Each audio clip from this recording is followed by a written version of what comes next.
Bago natin simulan, ay shoutout muna sa aking mga taga-subaybay at sa mga taong sumusuporta sa aking channel. Maraming salamat sa inyong lahat sa walang sawang suporta. Naway gabayan kayo sa ating Diyos Ama.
Mapagpalang araw sa ating lahat.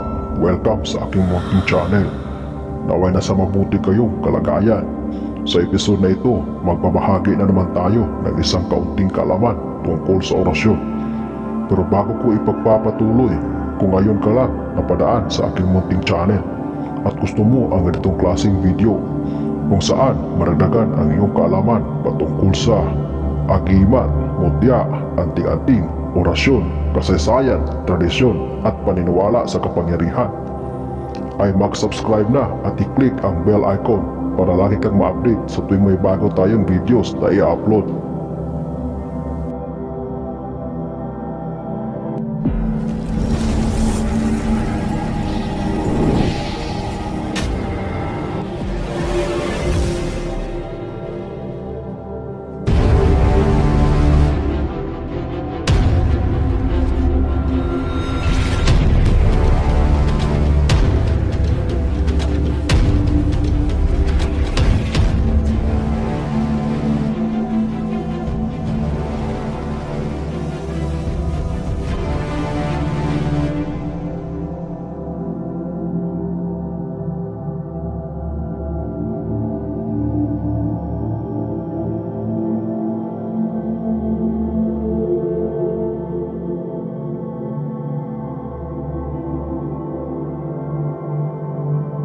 Aba namin, sumasalangit ka, sambahin ang pangalan mo, mapasa amin ang kaharian mo, sundin ang loob mo dito sa lupa para nang sa langit. At bigyan mo kami ngayon ng aming kakanin sa araw-araw, at patawarin mo kami sa aming mga sala, para nang pagpapatawad namin sa mga nagkasala sa amin, at huwag mo kaming ipahintulot sa tukso, at iadya mo kami sa lahat ng masama, sapagkat iyo'y nagmumula ang kaharian at ang kapangyarihan at ang kaluwalhatian magpasawalang hanggan. Amen.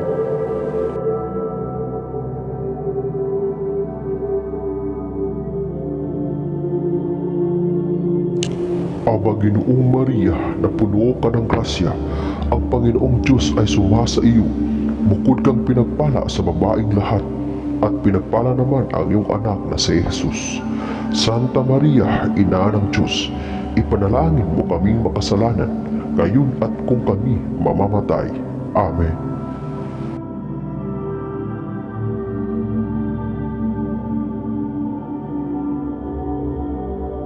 Sumasampalataya ako sa Diyos Amang makapangyarihan sa lahat, na may likha ng langit at lupa.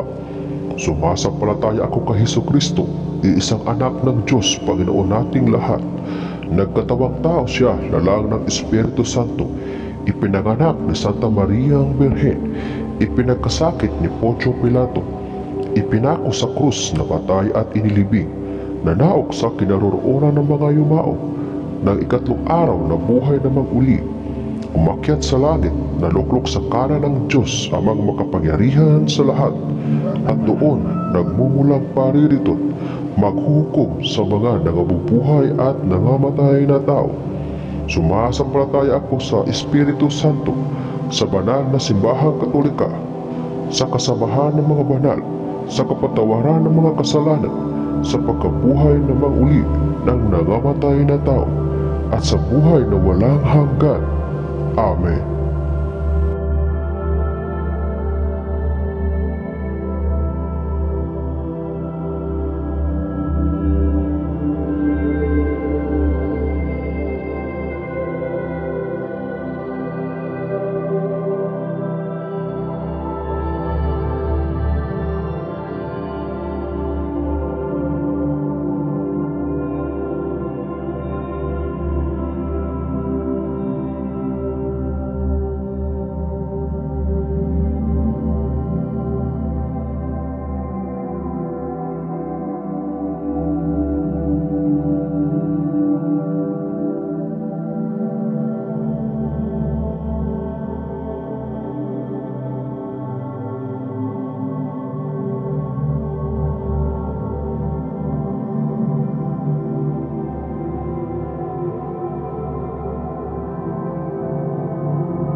Sa mga nagnanais o gustong madagdagan ang kaalaman tungkol sa ganitong usapin, mag-subscribe lang po at i-click ang bell icon para sa aking mga future uploads.